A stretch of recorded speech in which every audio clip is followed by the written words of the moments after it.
आखिर क्यों हनुमान जी ने रामायण लिखकर समुद्र में फेंक दी? भगवान श्री राम के जीवन पर अनेकों रामायण लिखी गई है, जिनमें प्रमुख रामायण है वाल्मीकि रामायण, श्री रामचरितमानस, कंब रामायण, अद्भुत रामायण और आनंद रामायण। रामायण को वाल्मीकि और तुलसीदास ने लिखी है, ये तो सब जानते होंगे। लेकिन क्या आप जानते हैं कि स्वयं पवन पुत्र हनुमान जी ने अपने आराध्य प्रभु राम जी के लिए एक रामायण लिखी थी, जिसका नाम हनुमत रामायण है। इसे ही प्रथम रामायण होने का गौरव प्राप्त है, लेकिन स्वयं हनुमान जी ने ही अपनी उस रामायण को ही समुद्र में फेंक दिया था। आइए जानते हैं। नमस्कार दोस्तों, आपका स्वागत है हमारे चैनल सपनों की उड़ान में। दोस्तों, आज हम एक ऐसी बात कहने जा रहे हैं आपसे, जिसको सुनकर शायद आपको यकीन नहीं होगा, पर यह सच है।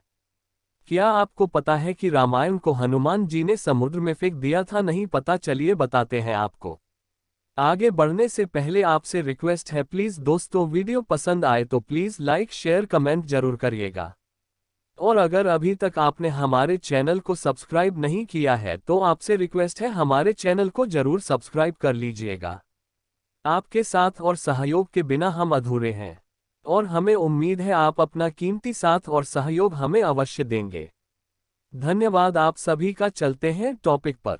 शास्त्रों के अनुसार सर्वप्रथम राम कथा हनुमान जी ने लिखी थी, और यह राम कथा हनुमान जी ने एक शिला चट्टान पर अपने नाखूनों से लिखी थी। यह राम कथा वाल्मीकि जी की रामायण से भी पहले लिखी गई थी, और यह राम कथा हनुमत रामायण के नाम से प्रसिद्ध है।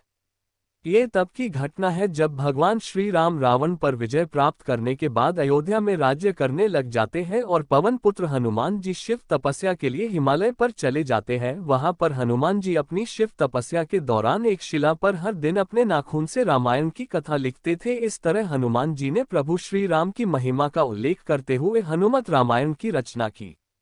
कुछ समय बाद महर्षि वाल्मीकि ने भी वाल्मीकि रामायण लिखी, और लिखने के बाद महर्षि वाल्मीकि के मन में वाल्मीकि रामायण को भगवान शंकर दिखाकर उनको समर्पित इच्छा हुई। महर्षि वाल्मीकि रामायण को लेकर शिव के धाम कैलाश पर्वत पहुंच गए। वहां महर्षि वाल्मीकि जी ने हनुमान जी और उनके द्वारा लिखी हनुमत रामायण को देखा।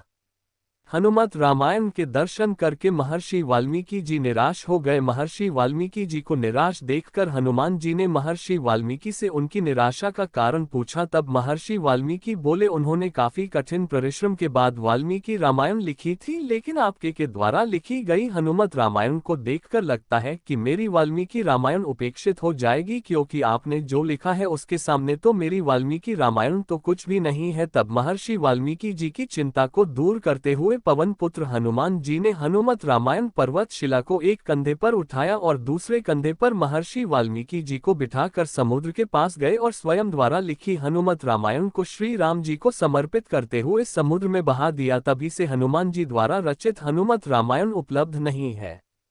हनुमान जी द्वारा रचित हनुमत रामायण को स्वयं हनुमान जी द्वारा समुद्र में फेंक दिए जाने के बाद महर्षि वाल्मीकि बोले, हे राम भक्त हनुमान, आप धन्य है, आप धन्य है। आप जैसा कोई दूसरा ज्ञानी और दयावान नहीं है। आपकी महिमा का गुणगान करने के लिए मुझे एक और जन्म लेना होगा, और मैं वचन देता हूँ कलयुग में मैं एक और रामायण लिखने के लिए जन्म लूंगा। तब मैं वह रामायण आम जन की भाषा में लिखूंगा।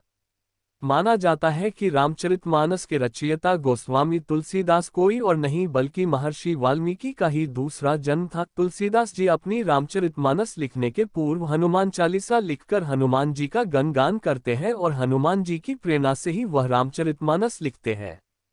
माना जाता है कि महान कवि कालिदास के समय एक पटलिका को समुद्र के किनारे पर पाया गया, जिसे कि एक सार्वजनिक जगह पर टांग दिया गया था, ताकि विद्यार्थी उस कठिन लिपि को पढ़कर उसका अर्थ निकल सके। ऐसा माना जाता है कि कालिदास जी ने उसका अर्थ निकल लिया था, और कालिदास जी यह भी जान गए थे कि वो पटलिका हनुमान जी द्वारा रचित हनुमत रामायण का ही एक अंश है, जो कि पर्वत शिला से निकलकर जल के बहता हुआ वहां तक पहुंच गया था। हनुमान जी सच में बड़े दयालु हैं। अगर आप हनुमान जी के बारे में कुछ जानते हैं तो हमें कमेंट करके बताएं, और बोले जय श्री राम।